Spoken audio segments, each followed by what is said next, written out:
போக்குவரத்து தொழிலாளர்களின் வேலை நிறுத்த போராட்டத்தால் பயணிகள் கடும் சிரமத்திற்கு ஆளாகி வருகின்றனர்.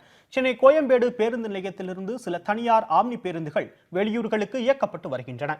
பயணிகளின் வசதிக்காக தற்போது கோயம்பேடு பேருந்து நிலையத்திலிருந்து ஆம்னி பேருந்துகள் இயக்கப்படுவதாக ஓட்டுநர்கள் கூறுகின்றனர்.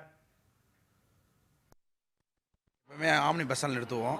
இப்போ ஆம்னி பஸ் ஸ்டாண்ட்லேருந்து இங்கே பஸ் எதுவும் இல்லாத காரணனால இங்கே வந்து கோயம்பேடு பஸ் ஸ்டாண்டில் போட்டு நீங்கள் ஜனங்களை வந்து எங்கெங்கே யாருக்கும் தொந்தரவு இல்லாமல் வெளியே எடுத்து போய் விடுங்க, அவங்க எடுத்து போய் சேர்த்துங்கன்ட்டு சொல்லியிருக்காங்க. அசோசியேஷனில் மூலயமா வந்திருக்கோம். நாங்கள்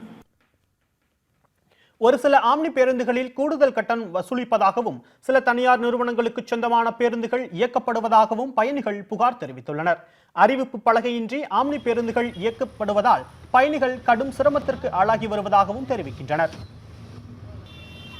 பிரைவேட் பஸ் எந்த பஸ்னே தெரியல. அது வந்து கம்பெனி பஸ் டைவர்ட் பண்ணி விட்டு அதுல இருந்து 30 ரூபா 40 ரூபா கொடுத்து டிக்கெட் வாங்குறாங்க.